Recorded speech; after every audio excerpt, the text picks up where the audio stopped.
The Emmy goes to Owen Cooper. The critics' choice is Owen Cooper. 14 წლის Owen Cooper-მა ერთი როლით ისე გაითქვა სახელი, რომ ზოგიერთი მსახიობი ამას მთელი თავისი კარიერის განმავლობაში ვერ ახერხებს. ალბათ არ იქნება გადამეტებული თუ ვიტყვით, რომ 2025 წლის ყველაზე დიდი აღმოჩენა და მთავარი ვარსკვლავი სწორედ ახალბედა მსახიობი Owen-ი იყო, რომელმაც მოზარდობაში შესრულებული როლისთვის ყველა შესაძლო პრიზი მოიპოვა და ამყარა ერთი რეკორდი 11 იანვარს კი მას ოქროს გლობუსიც გადაეცა და ისტორიაში ყველაზე ახალგაზრდა გამარჯვებული გახდა კატეგორიაში საუკეთესო მეორეხარისხოვანი მამაკაცის როლი ტელევიზიაში. Oh wow. Standing here at the Golden Globes. კინოს ისტორიას არაერთი შემთხვევა ახსოვს, როცა ყველაზე პრესტიჟული პრიზები თუ ნომინაციები ბავშვებს 10, 8 და 6 წლის ასაკშიც კი მიუღიათ. დღეს სწორედ მათზე მოგიყვებით.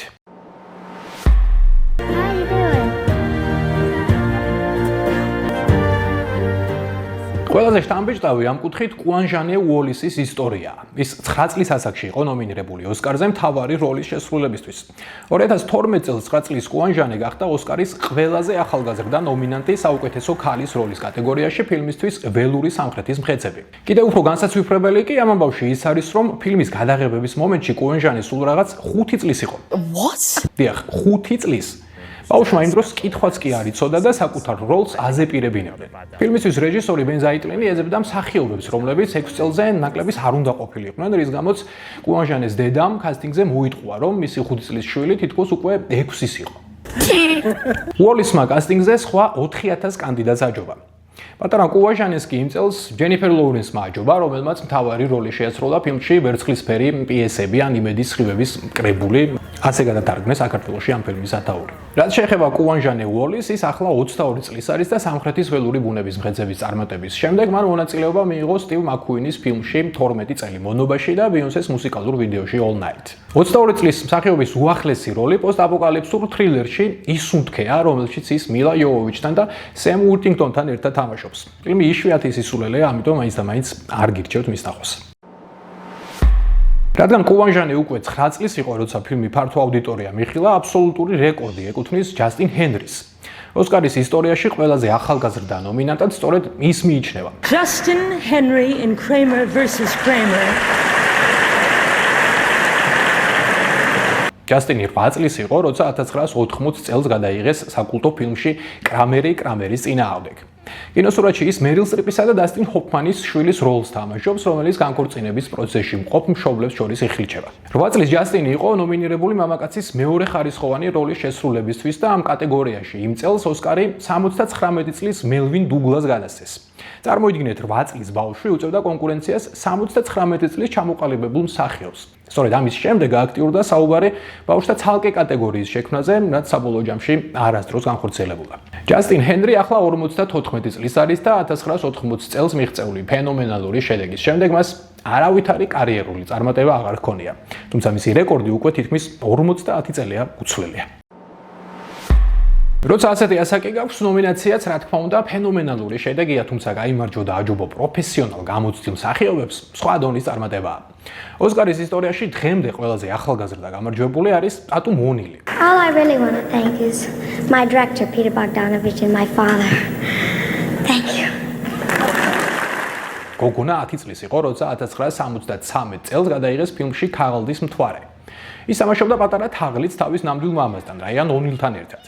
საინტერესოა, რომ პატარა ვარსკვლავმა ფილმში საკუთარი მამა, გამოცდილი მსახიობი დაჩრდილა და კრიტიკოსების სრული აღიარება მოიპოვა. The Oscar goes to Anna Paquin, the piano. 20 წლის შემდეგ 1993 წელს 11 წლის ასაკში ანა პეკვინი გახდა მეორე ყველაზე ახალგაზრდა გამარჯვებული ოსკარის ისტორიაში. ისიც ქალის მეორეხარისხოვანი როლის შესრულებისთვის ფილმში პიანინო. პეკვინი ამ როლზე 5000 პრეტენდენტს შორის შეარჩიეს. მისი როლის სცენარის მიხედვით ყველაზე მეტ ტექსტს შეიცავდა ვიდრე სხვა ზრდასრული მსახიობებისა. მის გმირს უწევს იყოს მუნჯი დედის ხმა გარშემოყოფებისთვის. ამ ფილმში მონაწილეობისთვის ასევე პეკვინს მოუწია შოტლანდიური აქცენტით საუბარიც კი ესწავლა. ოსკარის მიღება დიდი მოულოდნელობა გახდა ყველასთვის, პირველ რიგში კი თავად ახალგაზრდა მსახიობისთვის, როცა მას კუთვნილი ქანდაკება გადასცეს, გოგონა დაიბნა და მხოლოდ 20 წამის შემდეგ შეძლო ხმის ამოღება.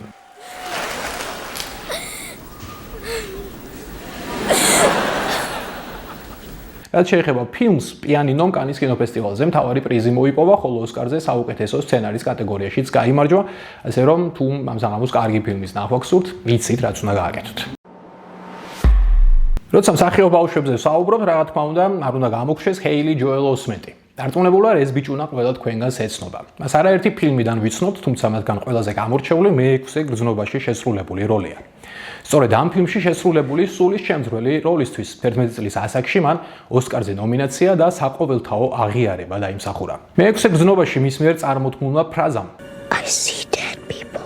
ამერიკული კინოს ინსტიტუტის ვერსიით კინოს ისტორიაში საუკეთესო 100 ფრაზას შორის 54 ადგილი დაიკავა. მე-6 გრძნობის შემდეგ ჰეილი ჯოელ ოსმენტმა თავისი სამსახიობო ოსტატობით კიდევ ერთხელ გააოცა მსოფლიო, როცა 2001 წელს სტივენ სპილბერგის ხელოვნურ ინტელექტში ანდროიდი ბიჭუნას როლი მოირგო. კინოკრიტიკოსები მაშინ იმასაც ამბობდნენ, რომ კინოსურათის წარმატების ნახევარს მისი შემქმნელები სწორედ ჰეილის უნდა უმადლოდნენ. თუ ეს ფილმი ჯერ კიდევ რაღაც მიზეზის გამო არ გინახავთ, ახლა ხელოვნური ინტელექტის ეპოქაში ამისთვის იდეალური დროა. როგორც ბევრი სხვა მსახიობი ბავშვი, ჰეილი ჯოელ ოსმენტის მაყურებელს მხოლოდ ბავშვობაში შესრულებული როლებით ახსოვს, რასულ ასაკში მას მნიშვნელოვანი წარმატებისთვის სამწუხაროდ აღარ მიუღწევია. ბავშვობაში შესრულებული როლისთვის ალბათ ყველაზე რთული ბედი ერგო ლინდა ბლერს, რომელმაც 1973 წელს ეგზორცისტში დაუვიწყარი პერფორმანსი შემოგთავაზა.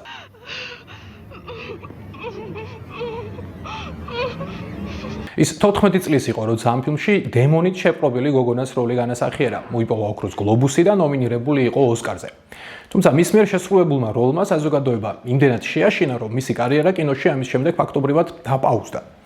ფილმის გამოსვლის შემდეგ კი ახალგაზრდა მსახიობმა იმდენი მუქარი შემცველი გზავნილი მიიღო, რომ კომპანია Warner Brothers იძულებული გახდა 6 თვით მისთვის დაცვაც კი დაექირავებინა. თავად ფილმი ეგზორცისტი კი ყველა დროის ერთ-ერთ ყველაზე საშიშ ფილმად მიიჩნევა, როცა ფილმი კინოეკრანებზე გამოვიდა, უამრავ ადამიანს დასჭირდა ფსიქოლოგიური დახმარება და მსგავსი ტიპის სპეციალისტებთან მიმართვენობა იმატა.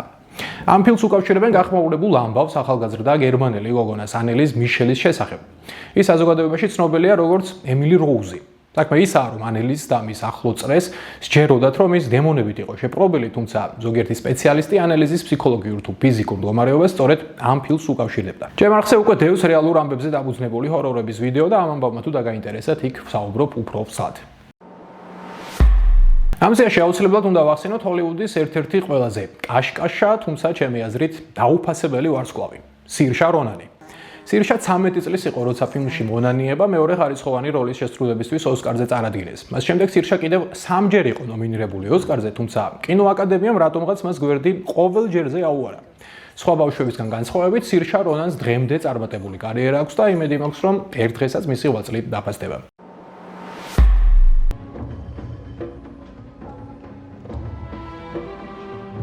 კინოს ისტორიაში იყო ისეთი შემთხვევებიც, როცა ბავშვებმა თავი მაყურებელს შეაყვარეს, მსოფლიო ალაპარაკეს, თუმცა მთავარ პრიზებზე ნომინაციები ვერ დაიმსახურეს.